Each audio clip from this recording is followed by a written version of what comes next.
In the creation of the world, God spoke to man and beast in one voice, and the same phrase and form of speech he used, crescite et multiplicamini, be fruitful and multiply. But after God had thus imprinted in man the same natural desire of propagation which he had infused into other creatures too, God took a proper and peculiar interest in man, in contracting and limiting that natural desire of his. He leaves all other creatures to their general use and execution of that commission. The male was to take the female where and when their natural desire provoked them. But for man, aduxit Deus ad Adam, God let them not to go to one another, but God brought the woman to the man. And so this conjunction, this desire of propagation, though it be natural in man as in other creatures by his creation, yet it is limited by God himself to be exercised only between such persons as God hath brought together in marriage according to his institution and ordinance. In nomine Patri, et Filii, et Spiritus Sanctus. Amen. Amen.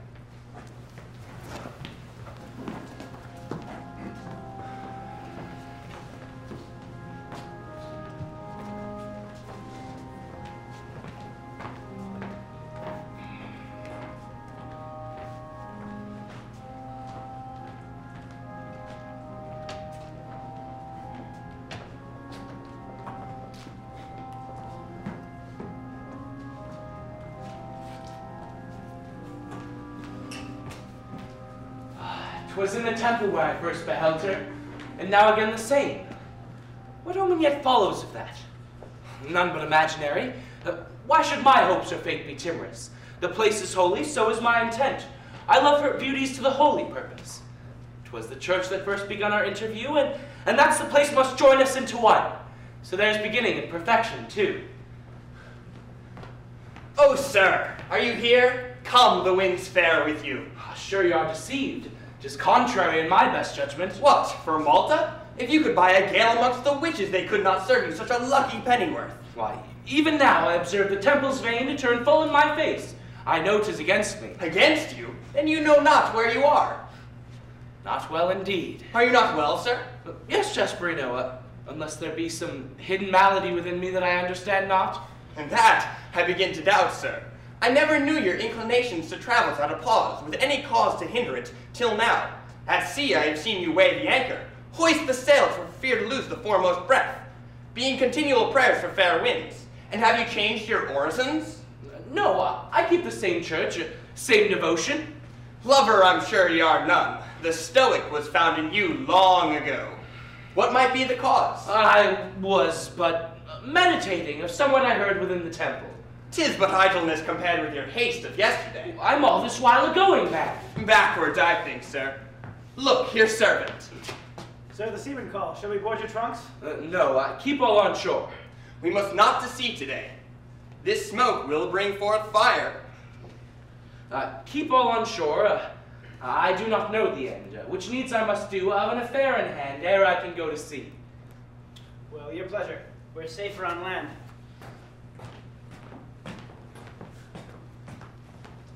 How now? Salute a woman. He kisses too. Wonderful. And does it perfectly. In my conscience he ne'er rehearsed it before. You are a scholar, sir. A weak one, lady. Which of the sciences is this love you speak of? Well, from your tongue I take it to be music. You are skillful in it and can sing at first sight. Alas, I have showed you all my skill at once. I want more words to express me further, but I am forced to repetition. I love you dearly. Be better advised, sir. Our eyes are sentinels unto our judgments, and should give certain judgment what they see.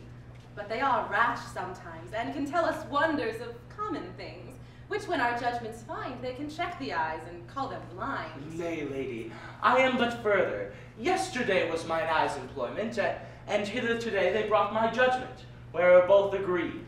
Both houses then consenting, 'tis agreed, only there wants confirmation by the hand royal. That's your part, lady. Oh, there's one above me, sir. For 5 days past to be recalled. Surely mine eyes were mistaken. This is the man that was meant me. That he should come so near his time and miss it. Methinks I should do something too. I meant to be a venturer on this voyage. Yonder's another vessel. I'll board her. If she be lawful prize, down goes her topsail. Lady, your mother. Is in health, I hope. Your eye shall instantly instruct you, lady. She's coming hither toward. What needed then your duteous preface? I had rather she had come unexpected. You must stall a good presence with unnecessary blabbing. And how welcome for your part you are, I'm sure you know. Will it never mend this scorn? Must I be enjoined to follow still? Will she fly from me? Well, fates, do your worst. Please myself with the sight of her, at all opportunities, if but to spite her anger. I know she'd rather see me dead than living, yet she knows no cause for it but a peevish will. You seem displeased, lady, on the sudden. Your pardon, sir, 'tis my infirmity. Nor can I other reason render you than his or hers of some particular thing they must abandon as a deadly poison, which to 1,000 other tastes were wholesome. Such to mine eye is that self-same fellow there, the same that report speaks of the basilisk. 'Tis but a common frailty in our nature, and there's scarce a man amongst 1,000 sound but hath his imperfection. One distastes the scent of roses, one oil, another wine. There's scarce a thing but it is both loved and loathed. I myself must confess have this same frailty. And what may be your poison, sir? I'm bold with you. What might be your desire, perhaps? A cherry. I am no enemy to any creature my memory has, but to yon gentleman. He does ill to tempt your sight if he knew it. Oh, he cannot be ignorant of that, sir. I have not spared to tell him so. And I want to help myself, since he is a gentleman, in good respect with my mother, and follows her. He's out of his place now, then. I am a mad wag, wench. So methinks, but for your comfort, I can assure you we have a doctor in the city that undertakes the care of such. Tush, I know what physic is best for the state of mine own body. 'Tis a scarce, well-governed state, I believe. I could show thee such a thing with an ingredient that we two would compound together, and if it did not tame the maddest blood in the town for 2 hours after, I'll ne'er profess physic again. I'll discover no more now. Another time I'll show thee all. Oh, my mother, sir. Oh, Beatrice, I came to meet thee. Your devotion's ended. For this time, madam. Madam, this while I am beholding to this gentleman, who left his own way to keep me company. And in discourse I find him much desirous to see your castle. He hath deserved it, madam, if you please to grant it. With all my heart, sir. Yet there is an article between. I must know your country. We used not give survey our chief strengths to strangers. Our citadels are faced conspicuous to outward view, but within our secrets. A Valencian, madam. A Valencian? Well, that's native, sir. Of what name, I beseech you? Alsemero, madam. Alsemero? Not the son of Philip de Alsemero? The same, madam. My best love bids you welcome. I knew your father once. We two were an acquaintance long ago, and so continued until the stamp of time had coined us into silver. Well, he's gone now, and a good soldier went with him. An unhappy day swallowed him at the last of Gibraltar in a fight with those rebellious Hollanders. Was it not so? Whose death I had revenged or followed him in fate, had not the late league prevented me. Aye, 'twas time to breathe. Oh, Beatrice, I should have told thee the news. I saw Alonzo lately. That's ill news. He's hot preparing for this day of triumph. Thou must be a bride within this 7th night. Oh, nay, good madam, be not so violent. With speed, I cannot render satisfaction unto the dear companion of my soul, virginity, whom I thus long have lived with, and part with it so rude and suddenly? Can such friends divide, never to meet again without a solemn farewell? Tush, tush, there's a toy. I must go now and never meet again with any joy on earth. Madam, your pardon, my affairs call on me. How, sir? Not changed so soon, I hope. You have to see my castle and all her best entertainments here repart. I would find myself unkindly used else. Come, let's on. I might have bid you to my daughter's wedding. She means to feast me and poisons me beforehand. I would be honored to be there, madam, did my affair suit as I could wish. I shall be sorry if you be not there when it is done, sir, but not so suddenly. I tell you, sir, the gentleman is complete, a courtier and a gallant, enriched with many fair and noble ornaments. I would not trade him for a son-in-law for any he in Spain, the proudest he, and we have great ones that you know. He's, much bound to you, madam. He shall be bound to me as fast as this tie can hold him. I'll want my will else.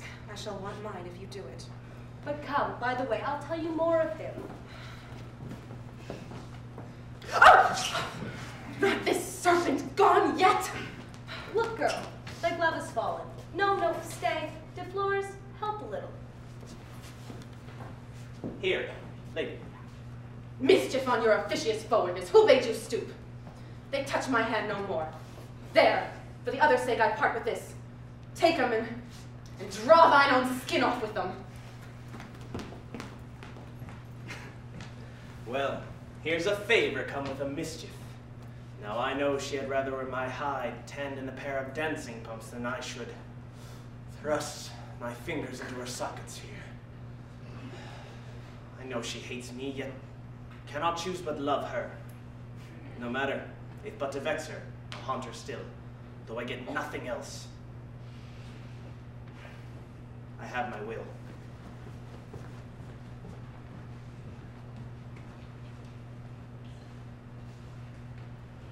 Lollia!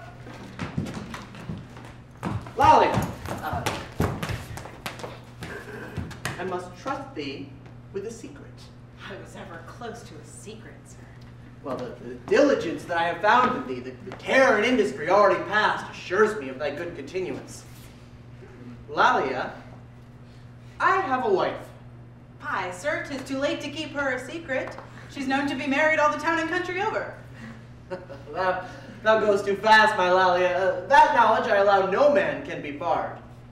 Yet there is a knowledge which is nearer, deeper, sweeter, Lollia. Well, sir, let us handle that between you and I. 'Tis that I go about. Lollia, my wife is young. Well, so much the worse to be kept secret, sir. Well, now that meets the substance of the point. I am old, Lollia. Oh, no, sir, 'tis I am old Lollia. And yet why may not this concord sympathize? Old trees and young plants may often grow together, well enough agreeing. Aye, sir, but the old trees often raise themselves higher and broader than the young plants. Shrewd application. There's the fear. I would wear my ring whilst it is on my own finger, yet when it is borrowed, it is none of mine, but his that useth it. You must keep it on still then. If it but lie by, one or other will be thrusting into it. Thou conceivest me, Lollia. Here must thy watchful eye find employment. I cannot always be at home. I dare swear you cannot. I must look out. I know it. You must look out. 'Tis every man's case. Well, here must thy employment be, to watch her treadings, and in my absence to supply my place. Do my best, sir, yet surely I cannot see who you should have cause to be jealous of. 'Tis a comfortable question, Lollia. Thy reason for that? We have but two sorts of people in the house. That's fools and madmen. The one has not wit enough to be knaves, the other not knavery enough to be fools. Aye, those are all my patients. I do profess secure of either sort. My trade, my living, 'tis I thrive by it. Yet here's the care that mixes with my thrift. The daily visitants that come to see my brain-sick patients, I would not have to see my wife. Gallants, I do observe, of quick, enticing eyes, rich in habits, of stature and proportion very comely. Some most shrewd temptations, Lollia. They may be easily answered, sir. If they come to see the fools and madmen, you and I may serve the turn and let my mistress alone. She's of neither sort. 'Tis a good ward. Indeed, come they to see our madmen and our fools, let them see no more than what they came for. Lollia, my trust is on thee, and I count it firm and strong. Stay, I think my expectation has arrived. Save believe you, sir. My business speaks itself. This sight takes off the labor of my tongue. 'Tis very plain, madam, you mean her for my patient. And if your pains prove but commodious to give but some little strength to her sick and weak part of nature in her, these are but patterns to show you of the whole pieces that will follow to you. Well, besides the charge of diet, washing, and other necessaries, fully defrayed. Believe it, there shall no care be wanting. Madam, an officer in this place may deserve something. The trouble will pass through my hands. Oh, well, 'tis fit that something should come to your hands, too, then. Yes, 'tis I must keep her sweet and read to her. What is her name? Antonia. Marry, we use but half to her. Only Tony. I thank you, cousin. Well, Good girl, hold up your head. She can laugh. I perceive by that she is no beast. Well, if you can raise her but to any height, any degree of which she might attain, as I might say, to creep but on all four towards the chair of wit, or walk on crutches, 'twould add an honor to your worthy pains, and a great family might pray for you, to which she should be heir, had she discretion to claim and guide her own. Assure you, madam, she is a gentle woman. Nay, there's nobody doubted that. At first sight I knew her for a gentlewoman. Well, let her have good attendance and sweet lodging. As good as my mistress lies in, madam, and as you allow us time and means, we can raise her to the higher degree of discretion. Oh, nay, there shall no cost want. And she will hardly be stretched to the wit of a Magnifico. Nay, that's not to be expected. Far shorter will be enough. I warrant you, I'll make her fit to bear office in 5 weeks. I'll wind her up to the wit of constable. If it be lower than that, it might serve turn. No, 5 to level her with a headborough, beadle, or watchman were but little better than she is. Constable, I'll label her. If she do come to be a justice afterwards, let her thank the keeper. Or I'll go further with you. Say I do bring her up to my own pitch. Say I make her as wise as myself. Why, there I would have it. Well, go to. Either I'll be as errant a fool as she, or she shall be as wise as I, and I think 'twill serve her too. Nay, I do like thy wit passing well, and so leave you. Your best cares, I beseech you. Take you none with you. Leave them all with us. Oh, my cousin's gone. Cousin! Cousin! Oh! Peace! Peace! Tony, you must not cry. You must be whipped if you do. Your cousin is here still, Tony. I am your cousin. Well, then I'll not cry. Thou be'st my cousin. Let's head in the pillory. The bread's too little. Fly catches the swallow! Give him more onion, or the devil puts his rope around your cag. You may hear what time of day it is. The chimes of Bedlam goes. Peace, peace, I say, or the wire comes. Cat whore, her parmesan. Peace, I say. Their hours come, they must be fed. Go to your charge, Lollia, and on to mine. Go you to your madman's ward. Let me alone with your fools. And remember my last charge, Lollia. Of which your patients do you think I am? Come, Tony, you must amongst your schoolfellows now. I would see madmen, cousin, if they would not bite thee. No, they shall not bite thee, Tony. But they bite when they are at dinner, do they not, cuz? They bite at dinner indeed. Well, I hope to get credit by you. Thou will prove a wise woman, or I'll prove a fool myself. Lollia! Lollia!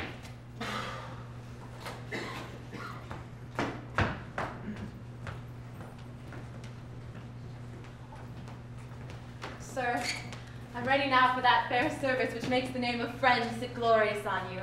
Good angels, and this conduct be your guide. Fitness of time and place is there set down, sir. The joy I shall return rewards my service. How wise is Alsemero and his friend? 'Tis a sign he makes his choice with judgment. Then I appear in nothing more approved in making choice of him. Methinks I love now with the eyes of judgment, and see the way to merit, clearly see it. A true deserver like a diamond sparkles, in darkness you may see him. What's Alonzo my mother spends her breath for? And her blessing is only mine as I regard her name, else it goes from me and turns head against me, transformed into a curse. Some speedy way must be remembered. She's so forward, too, so urgent that way. Scarce allows me breath to speak to my new comforts. Yonder she. Whatever ails me, now of late especially, I can well be hanged as refrain from seeing her. Some 20 times a day. Nay, not so little do I force errands, frame ways and excuses to come into her sight. And I have small reason for it, and less encouragement, for she baits me still every time worse than the other, does profess herself the cruelest enemy to my face, and that no hand can abide the sight of me, as if danger or ill luck hung in my looks. I must confess, my face is bad enough, but I know far worse has better fortune, and not endured alone, but doted upon. Though my hard fate thrust me out to servitude, I tumbled into this world a gentleman. She turns her blessed eye upon me now, and I'll endure all storms before I part with it. Again, this ominous, ill-faced fellow more disturbs me than all my other passions. Now it begins again. I'll stand this storm of hail, though the stones pelt me.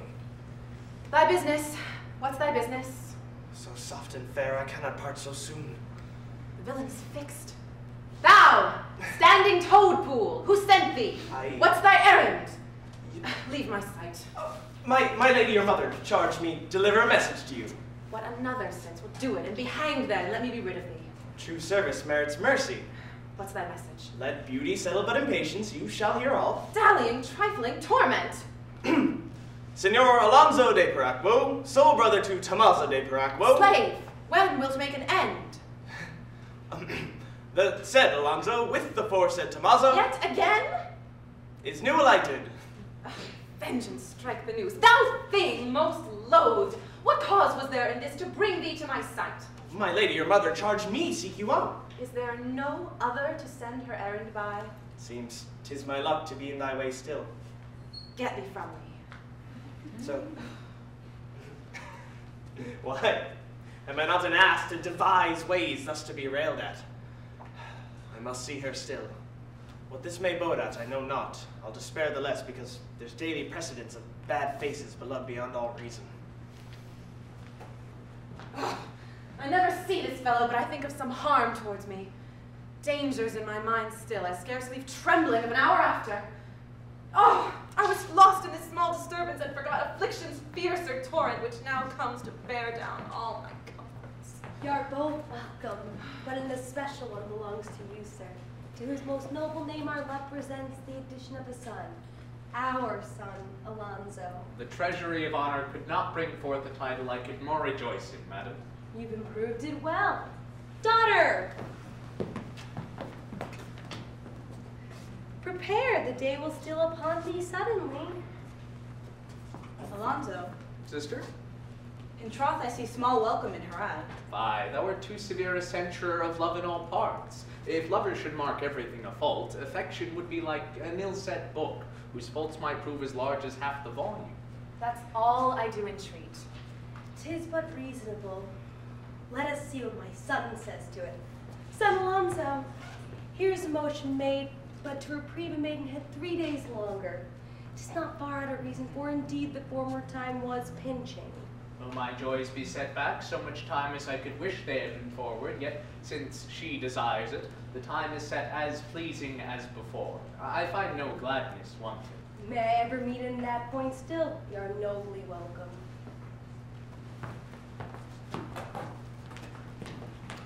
So, did you mark the dullness of her parting now?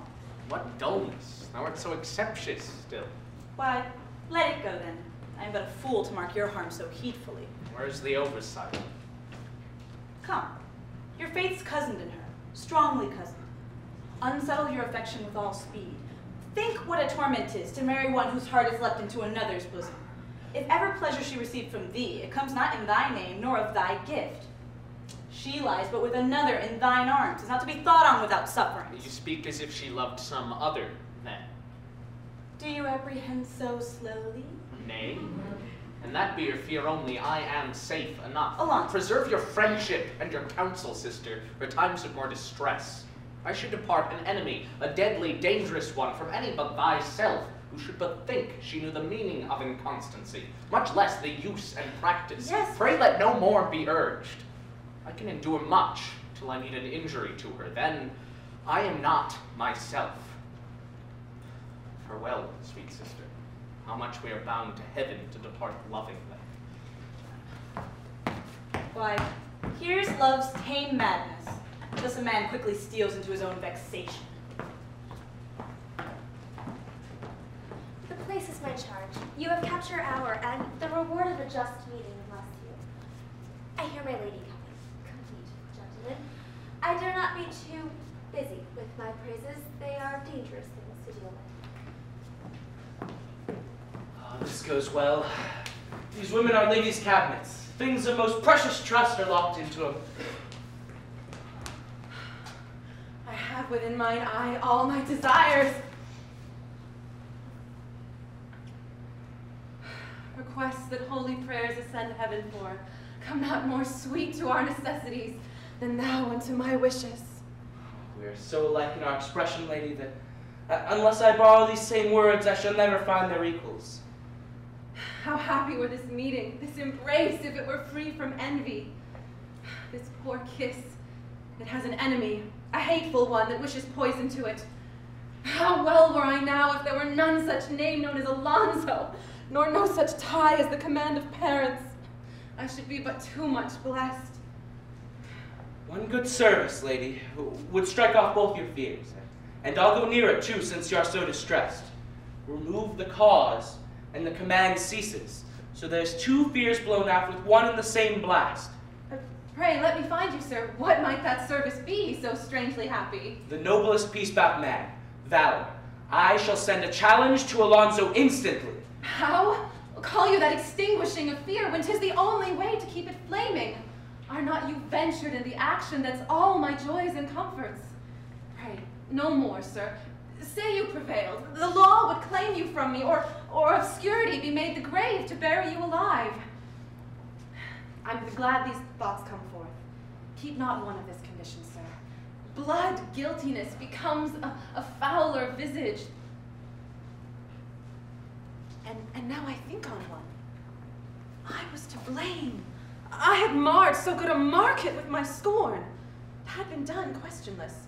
Why, the ugliest creature creation framed for some use, yet to see I could not mark so much where it should be. Lady. Why, men of art make much of poison. Keep one to expel another. Where was my art? Lady, you hear not me. Oh, I do, especially, sir. The present times are not so sure of our side as those hereafter may be. We must use them then as thrifty folk their wealth, sparingly now until the time opens. You speak wisdom, lady. Within there, Diafanta. Do you call, madam? Perfect your service, and conduct this gentleman the private way you brought him. I shall, madam. My love's as firm as e'er love built upon.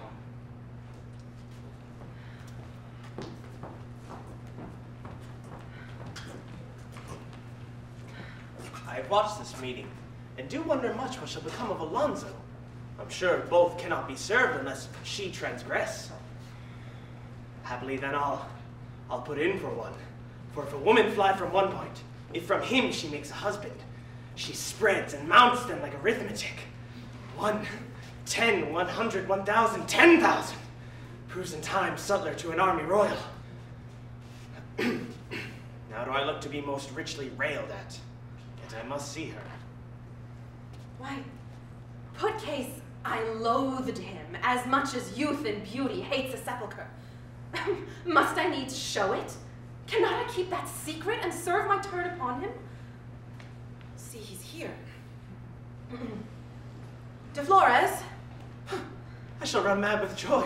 She called me fairly by my name, De Flores, and neither rogue nor rascal. What have you done to your face of late? You have met with some good physician. You have pruned yourself, methinks. You were not wont to look so amorously. Not I. 'Tis the same physiognomy to a hair and pimple, to which she called scurvy scarce an hour ago. How is this? Come hither. Nearer, man. I'm up to my chin in heaven. Turn, let me see. Oh, 'tis but the heat of the liver. I perceive it. I thought it had been worse. Oh, her fingers touched me. She smells all amber. I shall make a water, for you shall cleanse this within a fortnight. With your own hands, lady. Yes, mine own, sir. In a work of cure, I'll trust no other. 'Tis half an act of pleasure to hear her talk thus to me. When we are used to a hard face, 'tis not so unpleasing. It mends still, in opinion, hourly mends. I see it by experience. Hardness becomes the visage of a man well. It argues service, resolution, manhood, if cause were of employment. If e'er your ladyship had cause to use it, I would but wish the honor of a service so happy as that mounts to. We shall try you. Oh, my De Flores. How's that? She calls me hers already. My De Flores. You were about to sigh out somewhat, madam. No, was I? I forgot. Oh! There it is again, the very fellow on it. You are too quick, sir. There's no excuse for it, for I now heard it twice. That sigh would fain have utterance. Take pity on it and lend it a free word. I hear the murmur yet beat at your bosom. Would creation Aye, well said, that's it. had formed me man. Nay, that's not it. 'Tis the soul of freedom. I should not then be forced to marry one I hate beyond all depths. I should have power then to oppose my loathings, nay, remove them forever from my sight. Oh, blessed occasion! Without change to your sex, you will have your wishes. Claim so much of men in me. In thee, De Flores? Well, there's small cause for that. Put it not from me. It's a service that I kneel for to you. You are too violent to mean faithfully. There's horror in my service, blood, and danger. Can these be things to sue for? If only you knew how sweet it were for me to be employed in any act of yours. You would say then I failed and used not reverence enough when I received the charge. This is much, methinks. Belike his wants are greedy, and to such, gold tastes like angel's food. Rise. I'll have the work first. Possible his need is strong upon him. There's to encourage thee. As thou art forward, and thy service dangerous, thy reward shall be precious. That I have thought on. I have assured myself of that beforehand, and know it will be precious. The thought ravishes. Then take him to thy fury. I thirst for him. Alonzo de Paraquo. His end is upon him. He shall be seen no more. How lovely dost thou now appear to me. Never was man dearlier rewarded. I do think of that. Be wondrous careful in the execution. Why, are not both our lives upon the cast? Then I throw all my fears upon thy service. They ne'er shall rise to hurt you. When the deed is done, I'll furnish thee with all things for thy flight. Thou mayest live bravely in another country. Aye, aye, we'll talk of that hereafter. I shall rid myself of two inveterate loathings at one time. Alonzo and this dog face.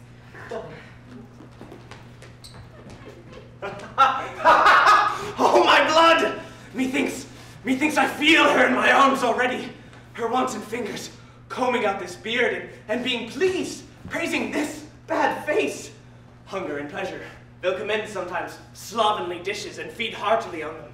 Nay, which is stranger, refuse daintier for them. Oh, some women are odd feeders. I'm too loud. Here comes he that goes supperless to bed. It shall not rise tomorrow to his dinner.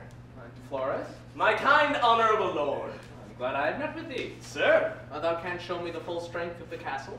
That I can, sir. I much desire. And if the ways of some of the straits and passages be not too tedious for you, I will assure you your time in sight, my lord. It shall be no hindrance, sir. I'm your servant, then. Well, thanks, kind of Flores. He's safely thrust upon me beyond all hopes. Yes, here are the keys. I was afraid, my lord. I wanted for the postern. This is it. 'Tis a most spacious and impregnable fort. Lead, all follow you. All this is nothing. You shall see anon a place you little dream on. I'm glad I have this leisure. All your master's house imagine I had taken a gondola. All but myself, sir, which makes up my safety. My lord, I'll place you at a casement here. We'll show you the full strength of all the castle. Spend your eye a while upon that object. Here's rich variety to Florence. Yes, sir. Goodly munition. Aye, there's ordnance, sir. No metal will ring you a peal like bells at great men's funerals. Keep your eyes straight, my lord. Take special notice of that sconce before you. There may you dwell a while. I'm upon it. And so am I. Dolores, whose malice just put thou on? Do you question a work of secrecy? I must silence you!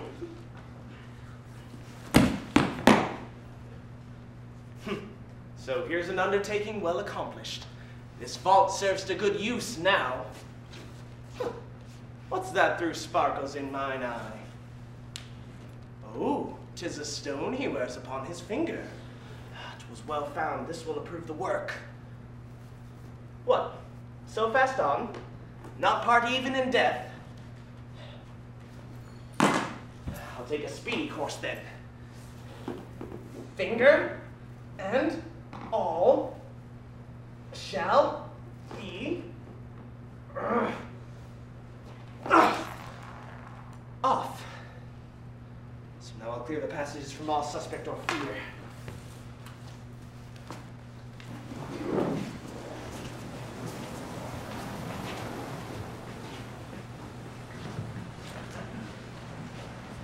Why, whence have you commissioned to fetter the doors against me? Is it your master's pleasure or your own to keep me in this pinfold? 'Tis for my master's pleasure, lest being taken in another man's corn, you might be pounded in another place. Very well, and it'll prove very wise. He says you have company enough in the house if you please to be sociable of all sorts of people. Of all sorts? Why, there's none but fools and madmen. Very well, and where should you find any other if you should go abroad? There's my master and I to boot too. Of either sort one, a madman and a fool. I would even participate of both if I were as you. I know you're half mad already. Be half foolish too. You're a brave, saucy rascal. Come, afford me then the pleasure of thy bedlam. You were commending once today to me your last come lunatic. What a proper body there was without brains to guide it. And what a pitiful delight appeared in that defect. Pray, let us partake if there be such a pleasure. I do not show you the handsomest, discreetest madwoman, one that I may call the understanding madwoman. Then say I am a fool. Well, a match, I will say so. When you've had a taste of the madwoman, you will, if it please you, see Fool's College on the other side. I seldom lock there. 'Tis but shooting a bolt or two, and you're amongst them. Come on, madam, let me see how handsomely you'll behave yourself now. How sweetly she looks! Oh, but there's a wrinkle in her brow as deep as philosophy. Necronon, drink to my mistress's health! Stay, I'll pledge it. Stay, stay! There's a spider in the cup! Nay, 'tis bitter gravestone. Swallow it. Fear nothing, poet. So, lift higher! Alack, 'tis too full of pity to be laughed at. How felt she mad, canst thou tell? For love, mistress. She was a pretty poet, too. That set her forwards first. The muses then forsook her. She ran mad for a chambermaid. Hail, bright Titania! While standst thou idle on these flowery banks? Oberon is dancing with his dryads. I'll gather daisies and primrose and violets and bind them in a verse of poesy. Not too near, you see your danger. Hold thy hand, great Diomed. Thou feedst thy horses well, they shall obey. Get up, Bucephalus, nails! You see how I own my flock? A shepherd has not his dog at more obedience. Her conscience is unquiet. Surely that is the cause of this. A proper gentlewoman. Come hither, Acephalus. Hide the poison. Well, 'tis hid. Didst thou never hear of one Tiresias, a famous poet? Yes, that kept tame wild geese. That's he. I'm the man. No. Yes, but make no words on it. I was a man 7 years ago. A stripling, I think you might. Now I'm a woman, all feminine. Oh, I would I might see that. Juno struck me blind. I'll never believe that. For a woman, they say, has an eye more than a man. I say she struck me blind! And Luna made you mad. You have 2 trades to beg with.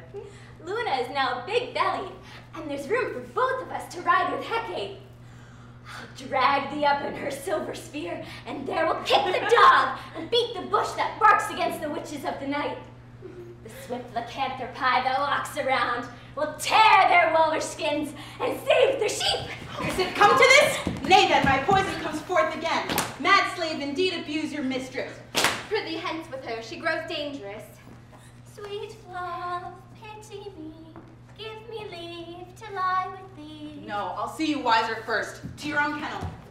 Now, mistress, I shall show you another sort. You shall be fooled another while. Tony, come hither, Tony. Look who's yonder, Tony. Cousin, is it not my aunt? Yes, 'tis one of them, Tony. How do you, aunt? Oh, fear her not, mistress. 'Tis a gentle midget. You may play with her as safely as with her bauble. How long have you been a fool? Ever since I came hither, cousin. Cousin, I am none of thy cousin's fool. Mistress, fools always have so much wit as to claim their kindred. Hark you, one of your scholars in the upper room is out of order. Must I come amongst you there? Keep you the fool, mistress. I'll play left-handed Orlando amongst the madmen. Well, madam? 'Tis opportuneful now, sweet lady. Nay, cast no amazing eye upon this change. This shape of folly shrouds your dearest love, the truest servant to your powerful beauties, whose magic had this force, thus to transform me. You are a fine fool indeed. Oh, 'tis not strange. Love has an intellect which runs through all the sciences, and like a cunning poet, catches a quantity of every knowledge, but brings all home into one mystery, into one secret that he proceeds in. You're a parlous fool. Oh, no danger in me. I bring naught but love, and his soft, wounding shafts to strike you with. Oh, try but one arrow. If it hurt you, I'll stand you 20 back in recompense. Forward, fool too. This was love's teaching. 1,000 ways he fashioned out my way, and this I found the safest and the nearest. Tread the galaxia to my star. Profound withal. Certain you learned this dreaming, love never taught it waking. Take no acquaintance of these outward follies. There is within a gentlewoman that loves you. When I see her, I'll speak with her. In the meantime, keep thy habit, it becomes you well. Since you are a gentlewoman, I'll not discover you. That's all the favor you must expect. When you are weary, you may leave this school. For all the while, you've but played a fool. You must again. I thank you, cousin. I'll be your Valentine tomorrow morning. How like you the fool, mistress? Passing well, madam. Is she not witty for a fool? If she keep on as she begins, she is like to come to something. I think a good tutor. Would you be rid of the fool now? Oh, by no means. Let us stay a little. Catch there, catch the last couple in hell! Again must I come amongst you! I would my master would come home. 'Tis too much for one shepherd to govern both these wards. Why should a minute of love's hour be lost? Fie, out again?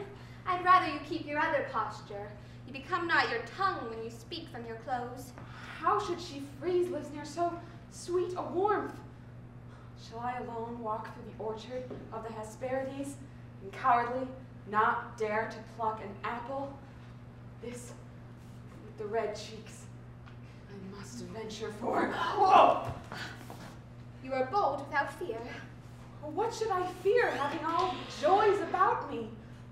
Do you but smile, and love shall play the wanton on your lips. Meet and retire, retire and meet again. Look you but cheerfully, and in your eyes I shall behold mine own deformities, and dress myself up fairer. I know this shape becomes me not, but in these bright mirrors I shall array me handsomely. Here are no fears. Oh, but here's a large one, my keeper. Oh, this is fine sport indeed, cousin. Oh. Come, Tony. I would my master would come home. Just too much to govern both these wards. There will be some incurable mad on the one side and some very fools on the other. Come on. But prithee, cousin, let me stay here still. No, you must do your school books now. You've played sufficient. The fool has grown wondrous witty. Would that a woman stray, she need not gad abroad to seek her sin. It would come home one way or other. The needle's point will to the fixed north. Such drawing arctics women's beauties are. How dost thou, sweet rogue? Oh, no! Come, there are degrees. One fool may be better than another. What's the matter? Nay, if thou givest thy mind to fool's flesh, have at thee. Oh, you bold slave, you! I could follow now as the other fool did. What should I fear, having all joys about me? Do you but smile, and you'll play the wanton on your lip, and so as it follows? But is this not the more foolish way? Come, sweet rogue, kiss me. Let me feel how thy pulses beat. Thou hast a thing about thee would give me pleasure. I'll lay my hand on it. Madam, no more. I see you have discovered this love's knight errant, who hath made for adventure for purchase of my love. Be silent, be mute, mute as a statue, or her injunction for me enjoying shall be to cut thy throat. I'll do it, though for no other purpose, and be sure she'll not refuse it. My share, that's all. Sweet. No more. Your master. Sweet. How dost thou? Your bounden servant, sir. Fie, sweetheart, no more of that. Your best lock me up. In my arms and bosom, my sweet Isabella, I'll lock thee up most nearly.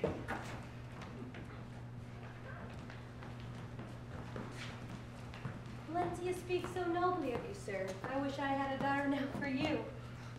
The fellow of this creature were a partner for a king's love. I had her fellow once, sir. But heaven has married him to joys eternal. 'Twere a sin for me to wish him in this vale again. But come, you shall see the pleasure of my house, chiefly joys. I hear the beauty of this seat largely. Falls much short of that. So here's one step into my mother's favor. Time will fix him. I've got him now the liberty of the house, so wisdom by degrees works out her freedom. And if that eye be darkened that offends me, I wait but that eclipse. This gentleman shall soon shine glorious in my mother's liking through the effulgent virtue of my love. My thoughts are at a banquet for the deed. I feel no weight in it. 'Tis but light and cheap for the sweet recompense I set down for. De Flores, Lady. thy looks promise cheerfully. All things are answerable, lady. Time, circumstance, your wishes, and my service. Is it done then? Alonzo is no more. My joys start at mine eyes. Our sweetest delights are evermore born weeping. I've a token for you, lady. For me? But it was sent somewhat unwillingly. I could not get the ring without the finger. Bless me! What hast thou done? Why, is this more than killing the whole man? I cut his heartstrings. A greedy hand thrust in a dish at court has had as much as this. 'Twas the first token my mother made me send him. And I made him send it back again as his last token. I was loath to leave it, for I'm sure dead men have no use of jewels, and he was as loath to part with it, for it stuck as if the flesh and it were both one substance. At the stag's fall, the keeper has his fees. 'Tis soon applied. All dead men's fees are yours, sir. I pray bury the finger. But the stone you may make use on shortly. The true worth, take it of my truth, is near 300 ducats. Which will hardly buy a cap case for one's conscience, though. Still, being my fees, I'll take it. Great men have taught me that, or else my merit would scorn the way on it. It might justly, sir. Why, thou mistakes, De Flores. 'Tis not given in a state of recompense. No, I should hope so, lady. You should soon witness my contempt to it, then. Prithee, thou lookst as if thou wert offended. That were strange. 'Tis not possible my cause could draw such a service from you. Offended? Could you think so? That were much for one of my performance, and so warm yet in my service. 'Twere misery in me to give you cause, sir. I know. It were so, misery in her most sharp condition. 'Tis resolved, then. Look you, sir.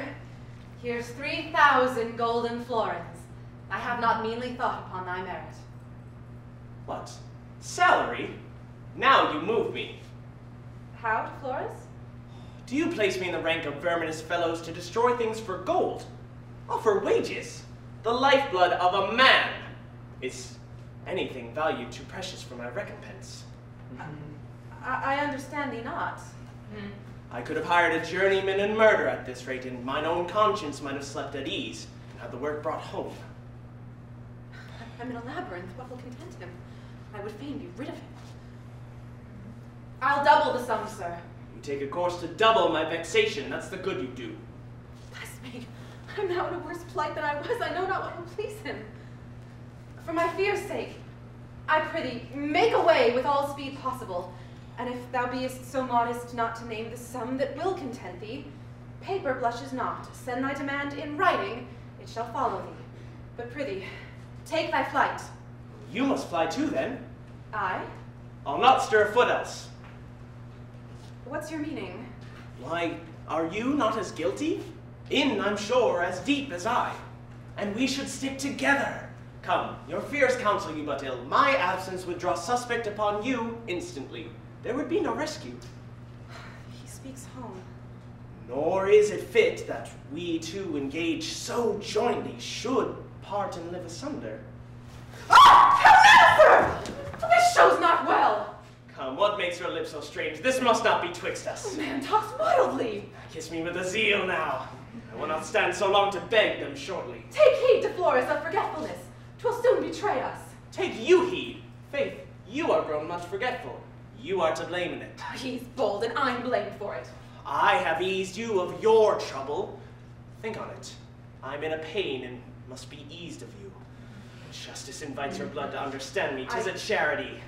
I dare not. Oh, quickly! I never shall! Speak it yet further off, that I may lose what has been spoken, and no sound remain on it. I would not hear so much offense again for such another deed. Soft! Lady, soft. The last has not yet been paid for. Oh, this act has put me in the spirit. I was as greedy on it as the parched earth of moisture when the clouds weep. Did you not mark I wrought myself into it? Nay, sued and knelt for it. Why was all that pains took? You see I have thrown contempt upon your gold. Not that I want it not, for I do, piteously. But 'twas not held so precious to begin, for I place wealth after the heels of my pleasure. And were I not resolved in my belief, that thy virginity were perfect in thee, I should but take my recompense with grudging, as if I had but half my hopes I had agreed for. Why, 'tis impossible thou canst be so wicked, or shelter such a cunning cruelty, to make his death the murderer of my honor? Thy language is so bold and vicious, I cannot see which way I can forgive it with any modesty. Push, you forget yourself, a woman dipped in blood, and talk of modesty. Oh, misery of sin. Would I had been bound perpetually unto my living hate in that Alonzo than to hear those words. Think but upon the distance that creation set twixt thy blood and mine, and keep thee there. Look but in your conscience. 'Tis a true book. There you will find me your equal. Push, fly not to your birth. You must settle in what the act has made you. You are no more now. You're the deeds creature, and by that name you lost your first condition. And I challenge you, as peace and innocency has turned you out, and made you one with me. With thee, foul villain! Yes, my fair murderess. Do you urge me? Though thou ridst maid, thou whore in thy affection, 'twas changed from thy first love, and that's a kind of whoredom in thy heart. 'Twas changed to bring thy second on, thy Alsemero, whom, by all sweets ever darkness tasted, if I enjoy thee not, thou ne'er shalt enjoyest. Thou blast the hopes and joys of marriage. I'll confess all my life I rate at nothing. To Flores! I shall rest from lovers' plagues then. I live in pain now.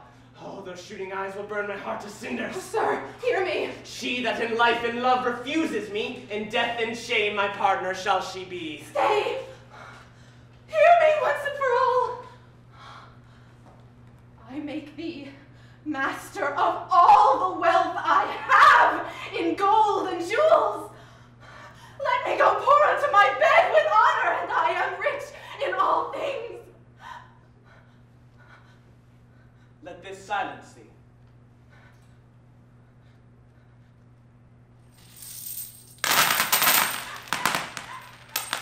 The wealth of all Valencia shall not buy my pleasure from you.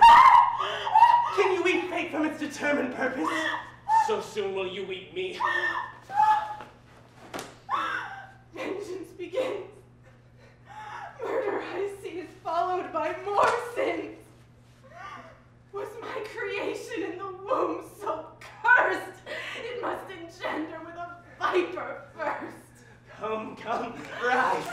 Rise and shroud your blushes in my bosom. Silence is one of pleasure's best receipts.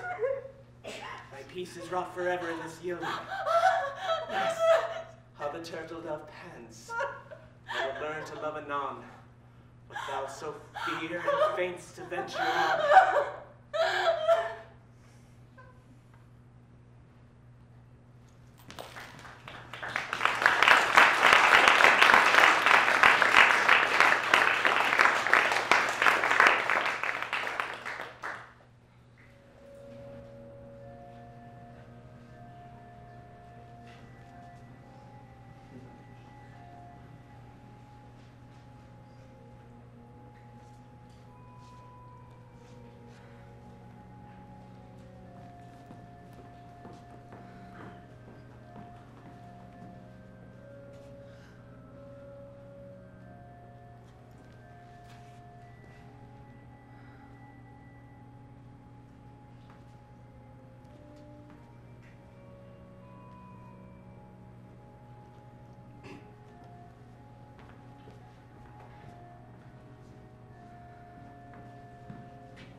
This fellow has undone me endlessly. Never was bride so fearfully distressed. The more I think on the ensuing night, and whom I am to cope with in embraces,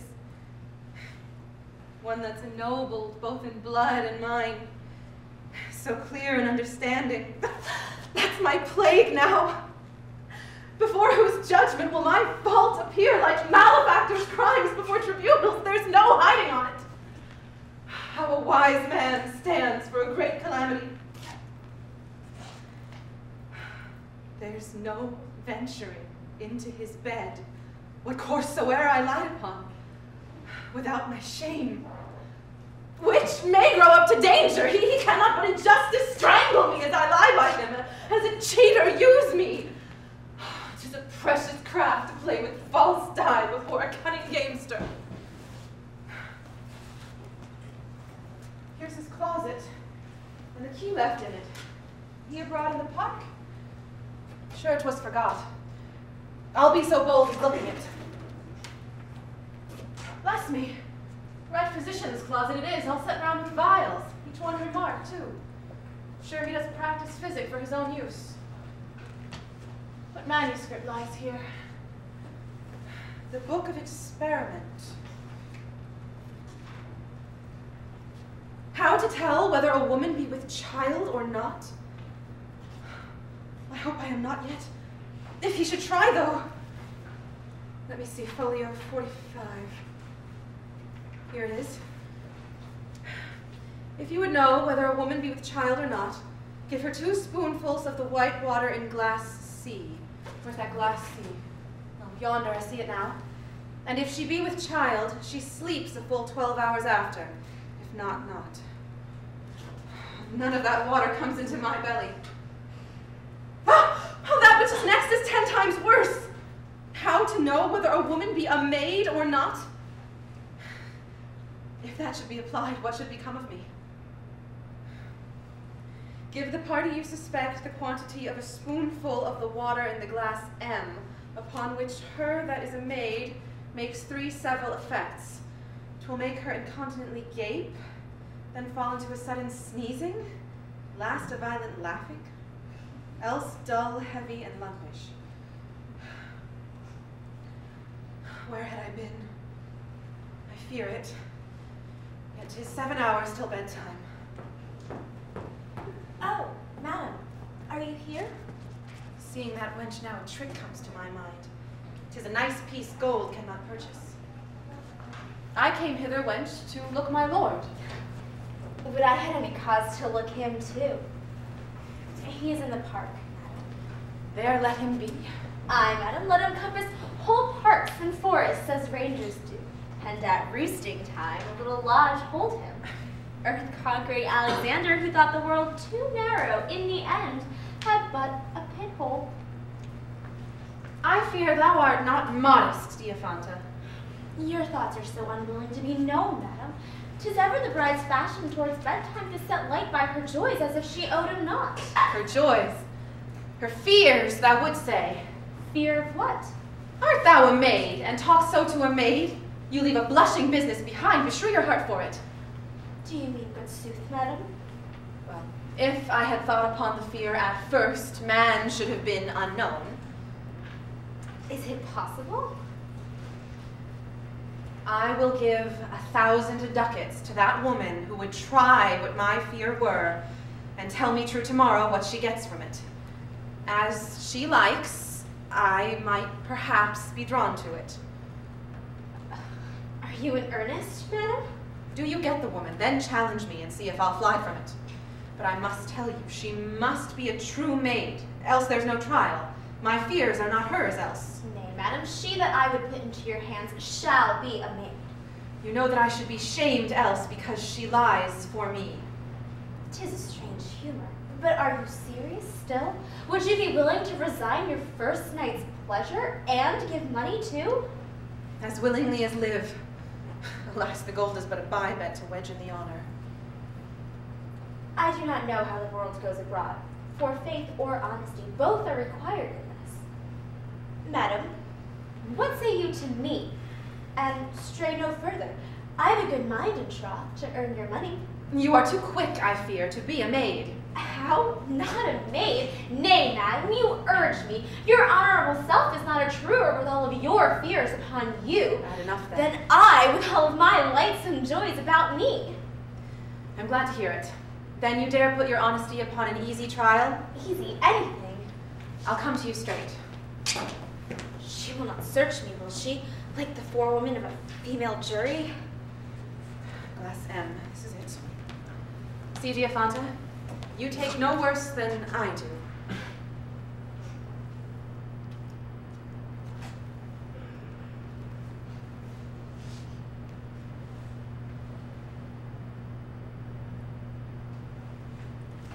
Now, if the experiment be true, 'twill praise itself, and give me noble ease. Begins already. There's the first symptom. And with what haste it makes to fall into the second, there lies time. The most admirable secret. On the contrary, it stirs me nor wit, which most concerns it. All things just and in order, as if it were circumscribed. One accident gives way to another. How now, wench? Oh, I am so light, so pleasurable that madam just one swig more. Aye, tomorrow. We shall have time to sit by it. Now I am sad again. lays itself so gently, too. Come, wench, most honest Diaphanta I dare call thee now. Pray tell, madam, what trick call you this? I'll tell thee all hereafter. We must study the carriage of this business. I shall carry it well, because I love the burden.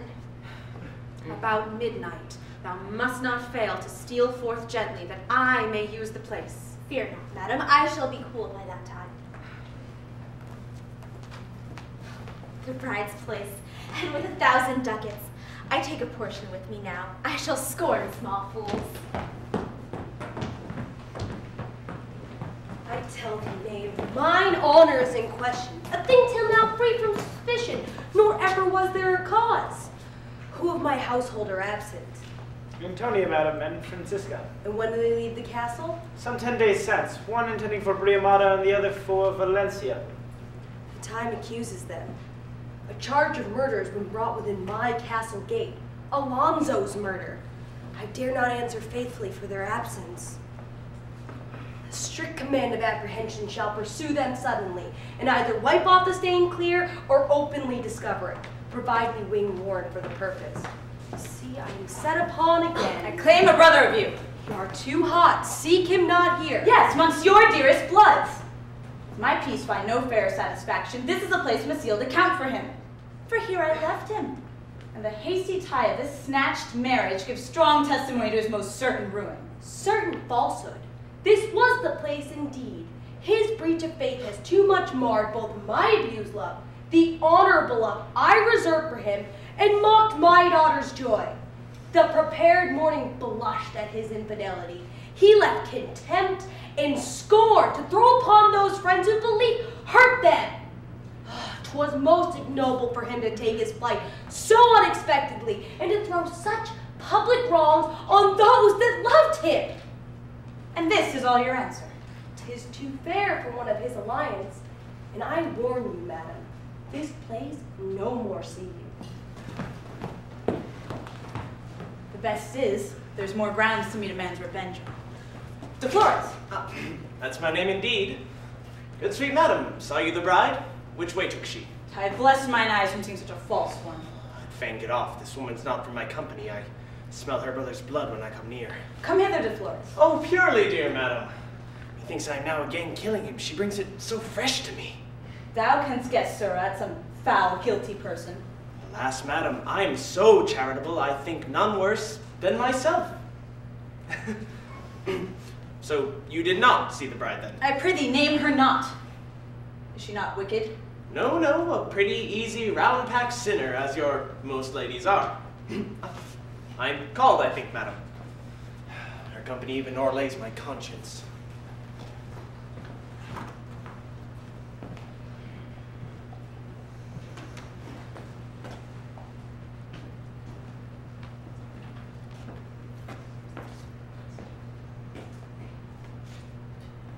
Where canst be the glorious master of the day's joys? 'Twill not be long before he and I do reckon.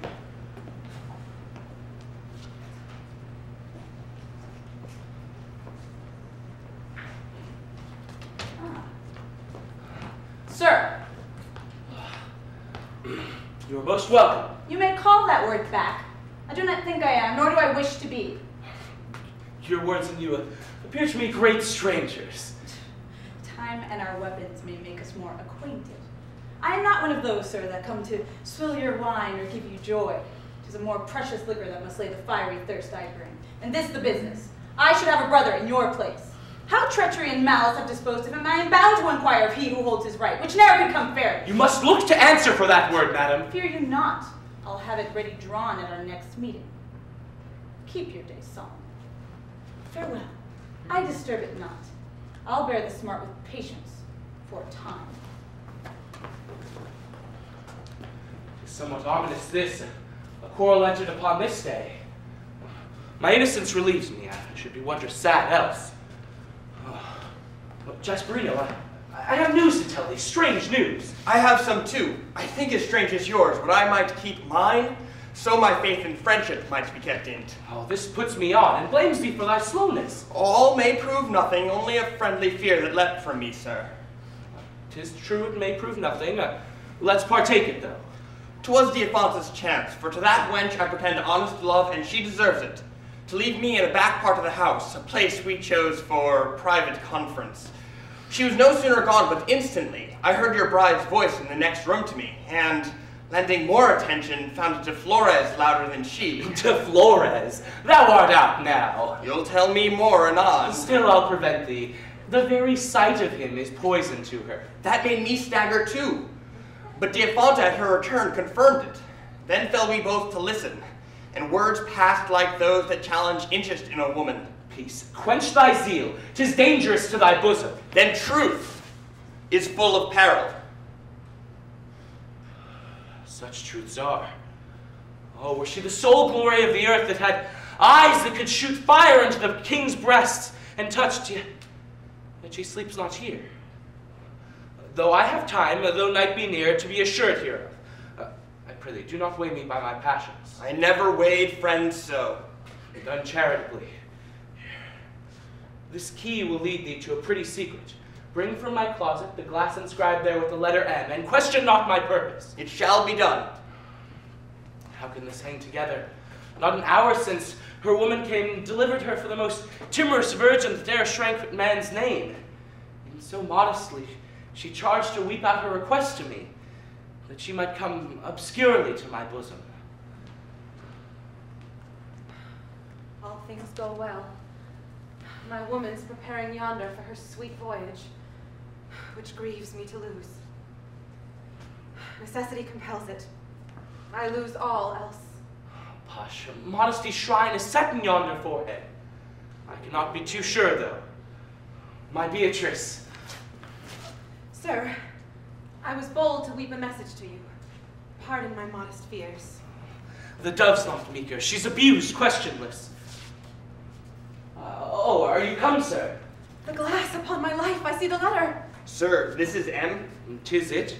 I am suspected. How fitly our bride comes to partake with us. What is it, my lord? No hurt. Sir, pardon me, I seldom taste of any composition. But this upon my warrant you shall venture on. I fear it will make me ill. Heaven forbid that.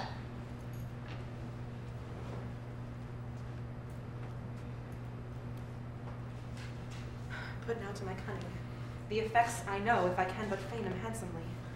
Has that virtue it ne'er missed, sir, upon a virgin? Oh! By all that's virtuous, look, it takes here, proceeds. Choo! Choo! This is the strangest trick to know a maid by.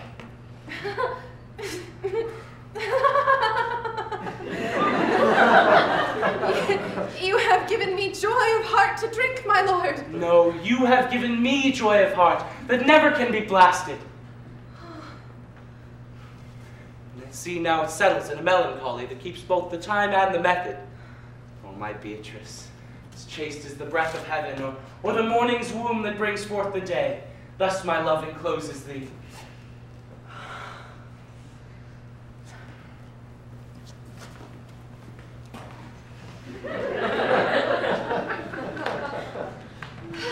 Oh, heaven.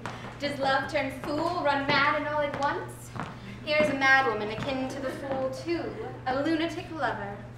No, not she I brought the letter from. Compare her inside with her out, then tell me. The out's mad, I'm sure of that. I had a taste on it. To the bright Andromeda, chief chambermaid to the Knight of the Sun at the sign of Scorpio, in the middle region, sent by the bellows mender of Iolus. Pay the post. This is stark madness. Now mark the inside. Sweet lady, having now cast off this counterfeit cover of a madwoman, I appear to your best judgment a true and faithful lover of your beauty. She is mad still. If any fault you find, chide those perfections in you which have made me imperfect. I come in winter to you dismantled of my proper ornaments. By the sweet splendor of your cheerful smiles, I spring and live a lover. Mad rascal still! Tread her not underfoot, that shall appear in honor to your bounties. I remain, mad till I speak with you, from whom I expect my cure, yours all, or one beside yourself. Francisca. You are like to have a fine time on it. My master and I may give over our professions. I do not think but you can cure fools and madwomen faster than we, with little pains too. Very likely. One thing I must tell you, mistress. You perceive that I am privy to your skill. If I find you minister once and set up the trade, I put in for my thirds. I shall be mad or fool else. The first place is thine, believe it, Lollia. If I do fall... I fall upon you. Oh, but thy counsel now. How shall I use them? Abuse them. That's the way to mad the fool and make a fool of the madwoman, and then you use them kindly. 'Tis easy. I'll practice it. Dost thou observe? The key to thy wardrobe. There. Fit yourself for him, and I'll fit them both for you. Tony! Cousin, where art thou? Come, Tony, the footmanship I showed you. Oh, nay, cousin, I had rather ride. I whip take you, but I'll keep you out. Vault in. Look you. Fa la la la la, fa la la la.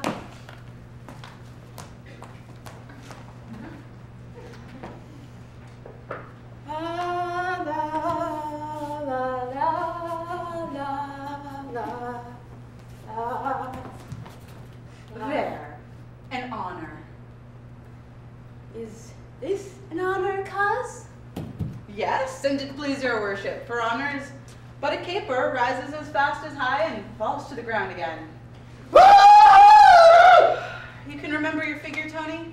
Yes, cousin. When I see thy figure, can remember mine.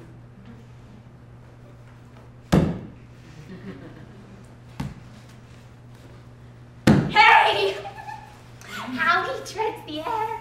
Shoo, t'other way. He burns his wings out. Why, there's wax enough below Icarus. Enough to melt these past 18 moons. He's down! He's down! What a terrible fall he had. Stand up, thou son of Cretin, Didalius, and we will tread the lower labyrinth. I'll bring thee to the clue. Prithee, Cuz, let me alone. Art thou not drowned? About thy head I saw a heap of clouds, hung like a Turkish turban unto thy back. A crooked chameleon, wrapped like a rainbow, like a tiara onto thy hands. Oh, let me suck the billows from thy belly. Hark you how they rumble and roar through the straits. Bless thee from the pirates. Rocks on thee. Oh. Let me alone. Hast thou rise as high as Mercury, unless thou had reversion in his place? Stay in the moon with me, Endymion, and we will tread the lower labyrinth that would have drowned my love. Oh, kick thee, if again thou touchest me, thou wild, misshapen antic. Oh, I am no fool, you bedlam. But you are sure I am mad. Have I put on the habit of a frantic in love as full as fury, as to beguile the nimble eye of watchful jealousy, and am thus rewarded? Dearest beauty! No, I have no beauty, nor never had but what was in my garments. You, a quick-sighted lover, come not near me, and keep your comparisons, or aptly clad. I came a feigner to return stark mad. Oh, stay, or I shall take conditions and become as you are! Why, Tony! Whither now, fly fool? Whose fool? Usher of idiots? You coxcomb! I have fooled too much! You were best be mad another while then. So I am, stark mad, and I should throw the full effect on thee and beat thee like a fury! Do not. I shall not forbear the gentlewoman in you, if you do. Alas, I saw through your fox-skin before now. Come, I can give you comfort. My mistress loves you, and there is as errant a madwoman in the house as you are a fool, your rival, whom she loves not. If we can rid her of her, you earn her love, she says, and fool shall ride her. May I believe thee? Yes, or you may choose whether you will or no. She's eased of her. Well, keep your old station yet and be quiet. Tell her I will deserve her love. Oh, and you're like to have your desire.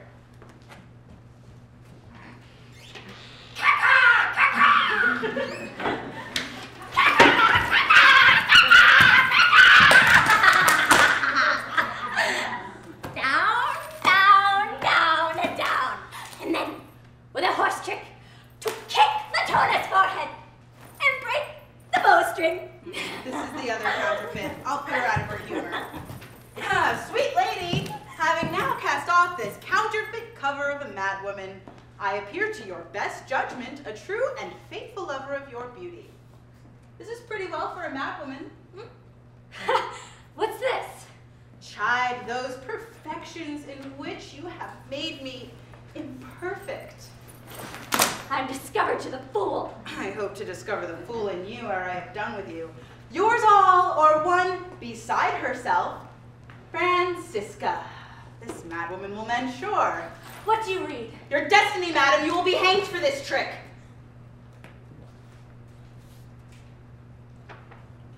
Art thou of counsel with thy mistress? Next her apron strings. Give me thy hand. Stay, let me put yours in my pocket first. Your hand is true, is it not? It will not pick? I partly fear it because I think it does lie. Not in a syllable. So, if you love my mistress so well as you have handled the matter here, you are like to be cured of your madness. And none but she can cure it. Well, I'll give you over then, and she shall cast your water next. Take for thy pains past.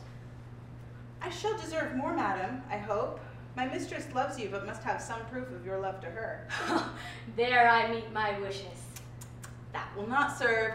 You must meet her enemy and yours. They're dead already. Will you tell me that, and I parted but now with her? Show me the woman. Aye, that's a right course. See her before you kill her. In any case, and yet it needs not go so far. 'Tis but a fool that haunts the house, and my mistress, in the shape of an idiot. Bang but her fool's coat well favoredly, and 'tis well. Soundly, soundly. Lollia! I'll show you in, my master. Lollia! Art there? In readiness? I mistrust the mad women the most. The fools will do well enough. I've taken pains with them. So no rough behavior should affright the ladies. They are nice things, thou knowest.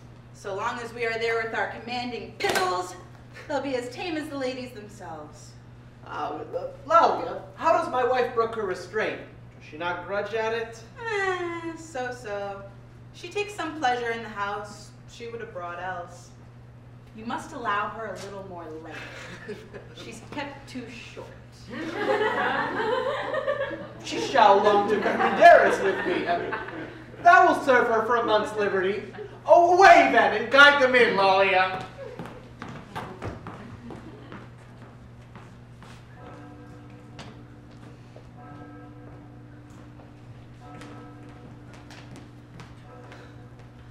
Four struck, and yet she lies by it. Oh, my fears. This strumpet serves her own ends, 'tis apparent now. Devours the pleasure with a greedy appetite, and never minds my honor or my peace. Makes havoc of my right. But she pays dearly for it. No trusting of her life with such a secret that cannot rule her blood to keep her promise. Besides, I have some suspicion of her faith to me, because I was suspected of my lord, and it must come from her. Are you here? To Flores. Aye. Is she not come from him yet? As I'm a living soul, not! Sure the devil has sowed his itch within her. Who trust a waiting woman? I must trust somebody. Push their ptarmigans, especially when they fall upon their masters and have their ladies' first fruits. You cannot stave them off from game royal then. You are so harsh and hardy, ask no counsel. And I could have helped you to an apothecary's daughter. Would have fallen off before 11 and thanked you too. Oh, me, not yet! This whore forgets herself! The rascal fares so well.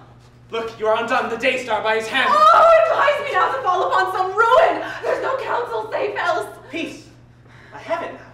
For we must force a rising, there's no remedy. How? Oh, take heed of that. Tush, be you quiet, or else give over all. Oh, for thee, I have done then. This is my reach.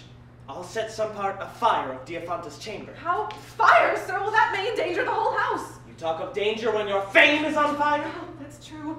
Do what thou wilt now. Push. I am at a most rich success, strikes all dead, sure. The chimney being afire, and some light parcels of the least danger in her chamber only. If Diafanta should be met by chance far from her lodging, it will be said that her fears and affrights drove her to seek for succor. If not seen or met at all, as that's the likeliest, for her own shame she'll hasten towards her own lodging. I will be ready with a piece high charged, as 'twere cleanse the chimney. But she shall be the target. I'm forced to love thee now, because thou providest so carefully for my honor. So it concerns the safety of us both, our pleasure and continuance. Prithee, one word more. How for the servants? I'll dispatch them, some one way, some another, in the hurry for buckets, hooks, ladders. Fear you not, the deed shall find its time. And I've thought since upon a safe conveyance for the body, too. Oh, how this fire purifies wit. Watch your minute. Fear keeps my soul upon it. I cannot stray from it. What art thou that draws away the light twixt that star and me? I dread thee not.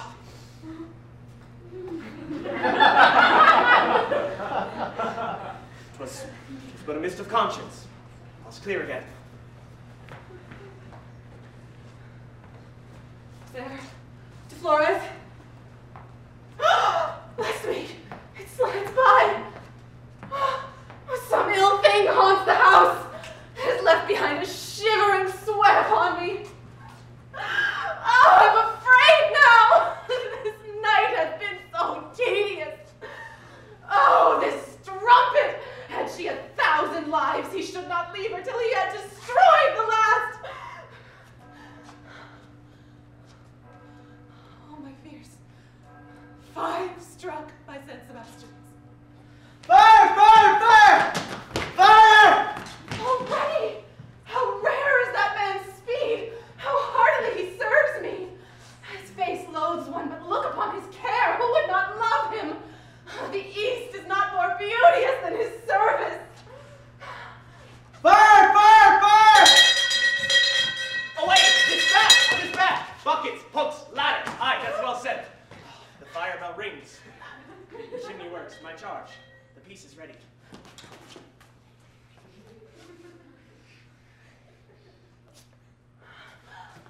Here's a man worth loving. Oh, you are a jewel. Pardon cruelty, Madam Inchwald. I was so well I even forgot myself. You have made trim work. What? Hie you to your chamber. Your reward follows you. Oh, I never made so sweet a bargain. Oh, Beatrice, alas, art thou risen too? I was coming, my absolute treasure. When I missed you, I could not choose but follow. Oh, thou art all sweetness. Oh, the fire is not so dangerous. Oh, think you so, sir? Believe me, 'tis not. I prithee, tremble not. Oh, bless my house and me. My lady, your mother. Knave, whither goes that piece? To scour the chimney. I'll say, I tell you, that man's good on all occasions. A wondrous necessary man, madam. He hath the ready wit. He's worth them all, sir. A dog and a house on fire. I've seen him singe your sins. Oh, there he goes. 'Tis done. Come to bed, sweet, thou wilt get cold. Alas, the fear keeps that out. My heart will find no quiet till I hear how Diafanta, my poor woman, fares. It is her chamber, sir, her lodging chamber. How should the fire come there? As good a soul as ever lady countenanced, but in her chamber negligent and heavy. The sleepy sluts are never good for a house. They never fare so good. Oh, poor virginity. Thou hast paid dearly for it. Bless us, what is that? The thing you all knew once. Diafanta's burnt. My woman! Oh, my woman! And now the flames are greedy of her. Burnt. Burnt. Burnt to death, madam. Oh, my presaging soul. I charge thee, not a tear more. I tie thee by the last embrace I gave you in bed before this raised us. Now you tie me. Were it my sister now, she gets no more. How now? You may take your rest. All dangers past. The fire is thoroughly quenched. Poor gentlewoman. How soon she was stifled. De Flores, what is left of her, inter. And we as mourners all will follow her. I will entreat that honor to my servant, even of my lord himself. Command it, sweetness. Which of you spied the fire first? 'Twas I, madam. And took such pains in it too. A double goodness. 'Twere well he were rewarded. And he shall be. De Flores, call upon me. And upon me, sir.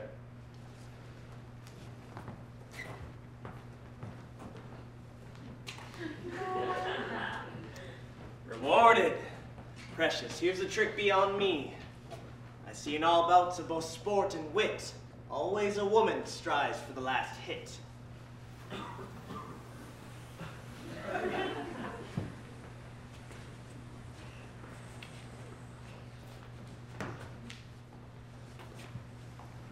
cannot taste the benefits of life with the same relish I was wont to do. Man, I grow weary of, and hold his fellowship a treacherous, bloody friendship. And because I'm ignorant in whom my wrath should settle, I must think all men villains. And the next I meet, whoever he be, the murderer of my most worthy brother. What's he? Oh. The fellow some call honest De Flores. But methinks honesty was hard bested to come there for a lodging, as if a queen should make her palace of a pest house. I find a contrariety in nature betwixt that face and me. The least occasion would have me game upon him, yet he's so foul. One would scarce touch him with a sword one loved and made account of. One must resolve never to use that sword again in fight, in way of honest manhood that strike him. Some river must devour it, 'twere not fit for any man to find it. What? Again? He comes a purpose by sure, to choke me up, to infect my blood. My worthy noble lady. Does offer come near and breathe upon me? A blow? Yea, are you so prepared?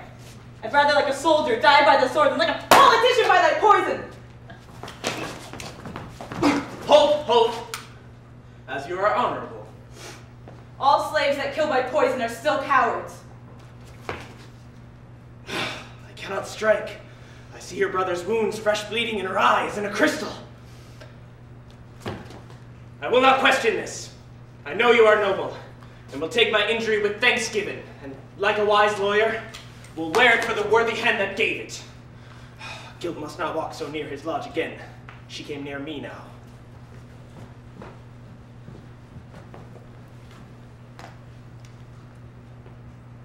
All league with mankind I renounce forever till I find this murderer. Not so much as common courtesy, but I'll lock up. From the state of ignorance I live in, a sister may salute her brother's murderer, and wish good speed to the villain in a greeting. Gentle Tomaza. Pray, keep on your way, madam. I have nothing to say to you. Comforts bless you, madam. I have forsworn compliment, in troth I have. As you are merely woman, I have not left a good wish for you, nor any here. Unless you be so far in love with grief, you won't part from it upon any terms. We hope that news will make a welcome for us. Oh, and what news can that be? Oh, no scornful smile at the zeal I bring you. 'Tis worth more, madam. 2 of the chiefest ladies I kept about me. I hide not from the law nor your just vengeance. To give your peace more ample satisfaction, thank these discoverers. If you bring that calm, name but the manner I shall ask forgiveness in for that contemptuous smile upon you. I'll perfect it with the reverence that belongs unto a sacred altar. Good madam, rise. Why now you overdo onto this hand as you fell short onto the other. Speak, Alibius. 'Twas my wife's fortune, and she was most lucky in a discovery to find out lately, within our hospital of fools and madwomen, 2 counterfeiters slipped into these disguises. Their names, Francisca and Antonia. Both mine, madam, and I ask no favor for them. Now that which draws suspicion to their habits, the time of their disguising agrees justly with the day of the murders. Blessed revelation. Nay more, I'll not spare my own in way of justice. Both feigned a journey to Vermandera and so wrought out their leaves. My love was so abused in it. Time's too precious to run in waste now. You have brought the peace the riches of 5 kingdoms could not purchase. Be my most happy conduct. I thirst for them. Like subtle lightning will I wind about them and melt their marrow in them.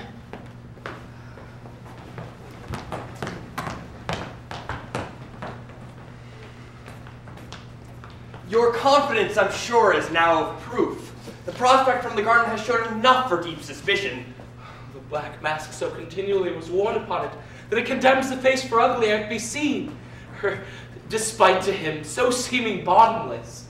Touch it home, then. 'Tis not a shallow probe can search this ulcer soundly. I fear you'll find it full of corruption. 'Tis fit I leave you now. She took the back door at his parting with her. Oh, did my fate wait for this ill stroke, my first sight of woman? She's come. Alsemero. How do you? How do I? Alas, how do you? You look not well. You read me well enough. I am not well. Not well, sir. Is it in my power to better you? Yes. Well, nay, then you are cured again. Pray, resolve me one question, lady. Well, if I can. None can so sure. 'Tis this. Are you honest? Well, that's a broad question, my lord. But that's not a modest answer, lady. Do you laugh? My doubts are strong upon me. 'Tis innocence that smiles, and no rough brow can take away the dimple in her cheek. Say I should strain a tear to fill the vault, which would you give the better faith to? 'Twere but hypocrisy of a sadder color, but the same stuff. Neither your tears nor your smiles shall move or flatter me from my belief. You are a whore! What a horrid sound it hath. It blasts a beauty to deformity. Upon what face soe'er that breath falls, it strikes it ugly. Oh, you have ruined what you can never repair again. I'll demolish and seek out truth within you, if there be any left. Let your tongue prevent your heart's ransacking, for it is there that I shall ransack and tear out my suspicion. You may, sir, 'tis an easy passage. Yet if you please, show me the ground whereon you lost your love.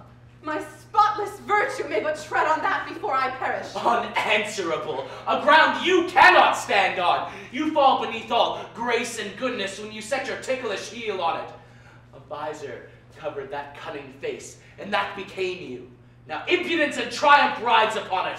How comes this tender reconcilement else twixt you and your despite, your rancorous loathing to Flores? He that your eye was sore at sight of, he's now become your armed supporter, your lips saint. Is there the cause? Nay, worse, your lust's devil, your adultery. Would any but yourself say that would turn him to a villain? 'Twas witnessed by the counsel of your bosom, Diaphanta. Was your witness dead then? 'Tis to be feared it was the wages of her knowledge, poor soul. She lived not long after the discovery. Then hear a story of not much less horror than this your false suspicion is beguiled with. To your bed's scandal I stand up innocence, which even the guilt of one black other deed will stand for proof of. Your love has made me a cruel murderess, a bloody one. I have kissed poison for it, stroked a serpent.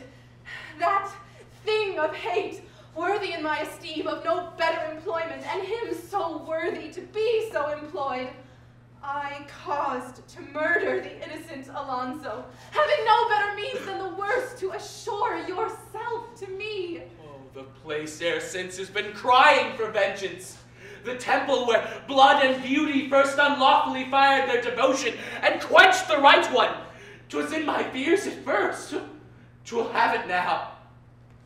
Oh, thou art all deformed. Oh, forget not, sir, it for your sake was done. Shall the greater dangers make for the less welcome? Thou shouldst have gone 1,000 leagues about to have avoided this dangerous bridge of blood. Here we are lost.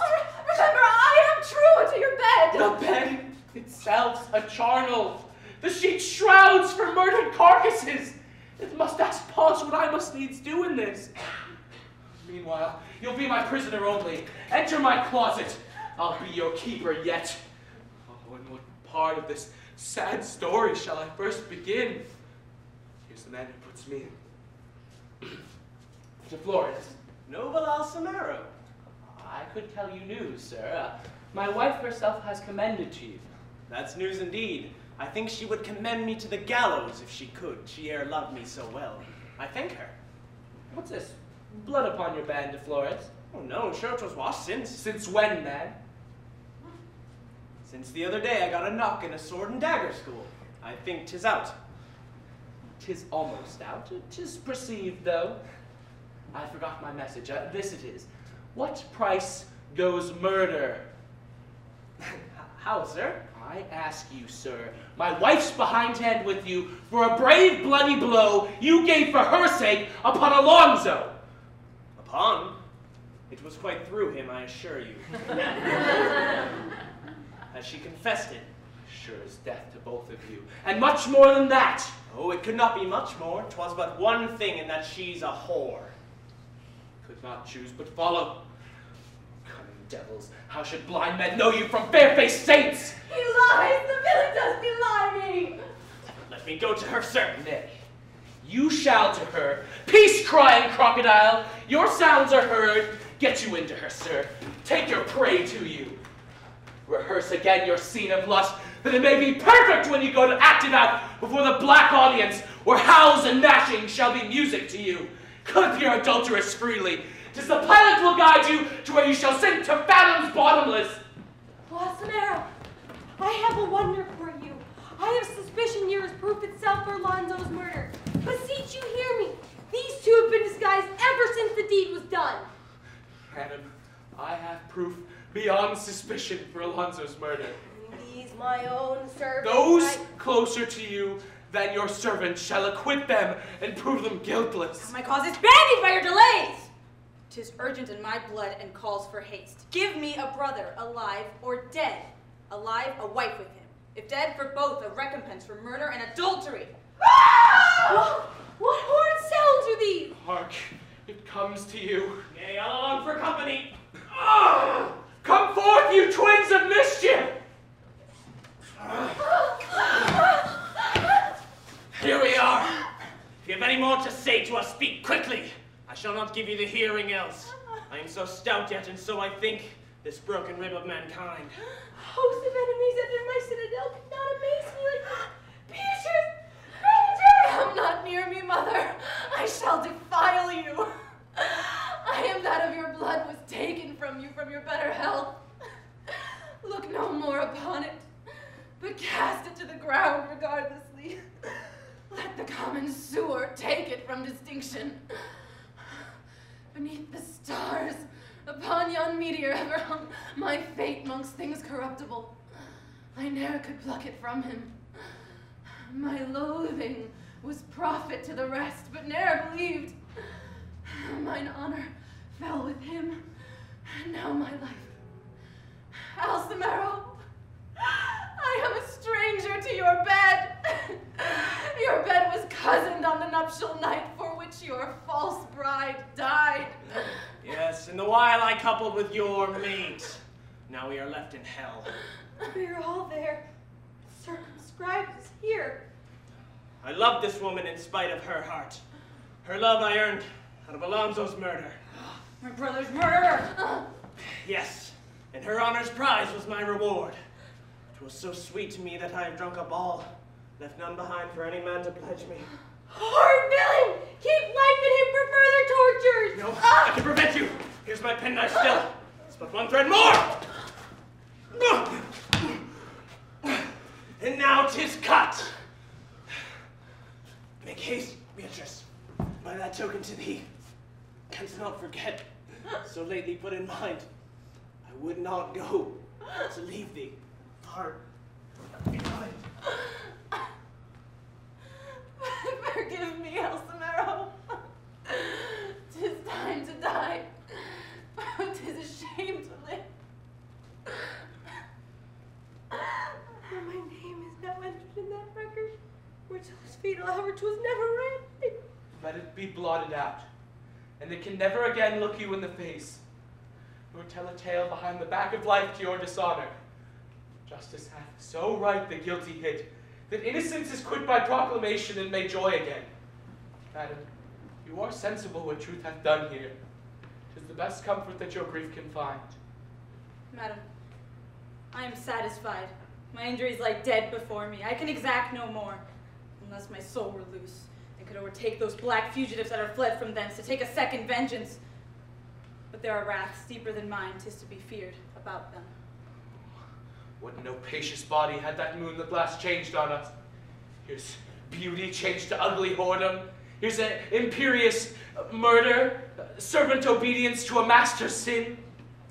Aye, supposed husband changed embraces with wantonness.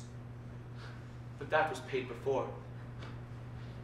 Your changes come too, from an ignorant wrath to a knowing friendship.